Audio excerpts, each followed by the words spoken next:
तो दोस्तों बैकलैश का सीज़न तो बड़ा मस्त गया, देखने में बहुत मज़ा आया। हालांकि मैं रॉ और स्मैकडाउन का पेपर भी हाईलाइट नहीं करता हूँ, तो चलो पब्लिक क्या बोलती है कुछ कमेंट्स ही निकाल लेते हैं। ये क्या है? एंड आई नो आजकल बेकी लिंच के साथ कैसा कर रही है हरकतें जॉब वाली WWE, but don't worry I love Becky Lynch. हाँ okay, please make a video on the Becky Lynch. एक वीडियो बनाओ तो मैं आपको सब्सक्राइब करूँगी। Oh my god, I love you your videos and I love your brother. Wow, ये तो बनाना पड़ेगा। मतलब कुछ बात दिल को छूने वाली लिखी है, बाकी सब्सक्राइब वाली बात मुझे ज़्यादा अच्छी लगी है। तो ओके, मेक वीडियो।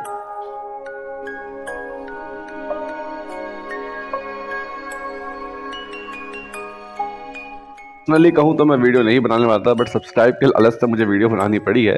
तो कोई नहीं, वीडियोस बनाते हैं। तो बेकी लिंच, जिसको हम इनका नाम भी बेकी लिंच इनका रियल नहीं है, ये नाम भी इनको WWE की तरफ से दिया गया है। इनका रियल नेम रेबेका क्वीन इनका नाम है एंड 1987 का इनका बॉर्न है। बेकी लिंच आज के टाइम पे WWE की सबसे हाईएस्ट पेड रेसलर है। इनको टॉप 5 में गिना जाता है और सबसे हाईएस्ट पेड में इनका नाम है। ऑलमोस्ट अब सबको ये सारी बातें पता होंगी। बट जब बेकी लिंच छोटी थी तो उनके माँ बाप सेपरेटेड हो गए थे एंड उनको अलग रहना पड़ा था। बट बचपन से ही उनको रेसलिंग में बड़ा इंटरेस्ट था, तो उन्होंने रेसलिंग करना बचपन से ही शुरू कर दिया था। और इसके साथ साथ ये काफ़ी वाइकिंग्स जैसी मूवीज़ का भी पार्ट रह चुकी हैं। हम स्टार्ट करते हैं डेवलपमेंट टेरिटरी से, जहाँ पे हर कोई जाता है। शायद मैं भी चला जाऊँ कुछ टाइम बाद। अरे नहीं, मजाक कर रहा हूँ, तुम्हें कौन बताएगा फिर। तो ये जाती है डेवलपमेंट टेरिटरी में, यहाँ पे ट्रेनिंग लेती हैं एंड यहाँ पे दिख जाता है इनके परफॉर्मेंस का नतीजा कि भाई ये कुछ करेंगी आगे के लिए। तो ये अपनी जो अलायंस बनाती है पेज के साथ, शार्लेट फ्लेयर के साथ एंड खुद। तो इनका नाम होता है PCB, मतलब page, Charlotte Flair and Becky Lynch. Over level पे बेकी लिंच का जो एक प्लेटफॉर्म होता है वो सही जा रहा होता है। उनको सारी चीज़ें ऑल टाइम मिलती रहती हैं एंड मैचेस भी बहुत अच्छे दे रहे होते हैं। बट एक टाइम आता है उनकी लाइफ में, जब उनके लाइफ में एक टर्न आता है, जब वो इनसे अलग हो जाती है PCB से एंड अब खुद के लिए काम करना शुरू कर देती है। बट इन सबसे पहले जो मेन काम होता है, जो वुमेन रेवोल्यूशन में ये तीनों मिलकर करती हैं लेडीज, जब ये निकी बेला, ब्री बेला एंड नाओमी को अलग कर देती हैं with the name of women revolution, और उसमें डिवा चैंपियन को हरा देती है और बाद में इनके साथ ज्वाइन कर लेती है शार्लेट फ्लेयर। तो यहाँ पे अपना एक बहुत अच्छा नाम बना लेते हैं, क्योंकि उस टाइम पे डिवा चैंपियनशिप को हमारी WWE में कितनी महत्वपूर्णता दी जाती थी वो तो सबको पता ही है। बट इन लड़कियों के आने से तो मज़ा ही आ जाता है। एक तो ये दिखने में भी अच्छी होती है और दूसरा ये मारने पर धरने में भी अच्छी होती है, हालांकि वो भी अच्छी ही होती है। तो ये चीज़ उस टाइम पे हो जाती है। अब बेकी लिंच को अपना नाम बनाना होता है, तो वो सिंगल फाइट लड़ना शुरू कर देती है एंड वो अपने टाइटल के साथ एक नाम जोड़ देती है, द मैन। द मैन नाम वो 2018 से 2020 तक यूज़ करती हैं। पर द मैन नेम से उनको दो चीज़ों का फ़ायदा होता है, एक तो वो सबसे अलग हो जाती हैं और सेकंड वो अपना एक दूसरा नाम बना लेती हैं। अब ये नाम मिलने के बाद बेकी लिंच की एक पॉपुलैरिटी सबसे टॉप पे जाती है, सबसे अच्छे परफॉर्मेंस में उनका नाम आ जाता है, मैचेस वो बहुत अच्छे बुक करने लग जाती है WWE के लिए एंड सबकी चहेती बन जाती है।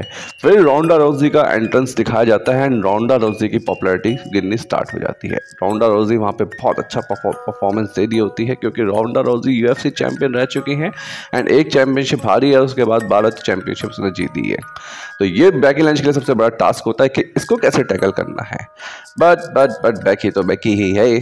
जब उनका मैच रखाया जाता है तो उनकी जो नाक है वो तोड़ देती है अपनी नाया जैक्स अपने हाथ से, तो बेकी लिंच को वहाँ पे बाहर हो जाना पड़ता है। उसके बाद रेसलमेनिया की उनकी बुकिंग कराई जाती है। रेसलमेनिया में भी उनकी काफ़ी अड़चड़ें आई जा रही होती हैं, उनके पाँव में दिक्कत है, ये दिक्कत है, बट बेकी लिंच तो बेकी लिंच है, जैसे तैसे करके वो आ ही जाती है। एंड उसके बाद उनको पॉपुलैरिटीज़ मिलनी भी और शुरू हो जाती है, लाइक बड़े बड़े सेलिब्रिटीज़ के साथ बैठ फुल खुली दारू पी रही है। 2K की जैसी गेम्स में वो बड़ा एक रोल निभा रही है।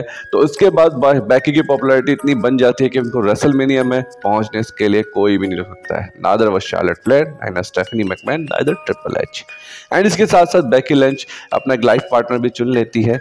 लाइफ पार्टनर तो बहुत अच्छा ही है उनका, सेथ रॉलिंस।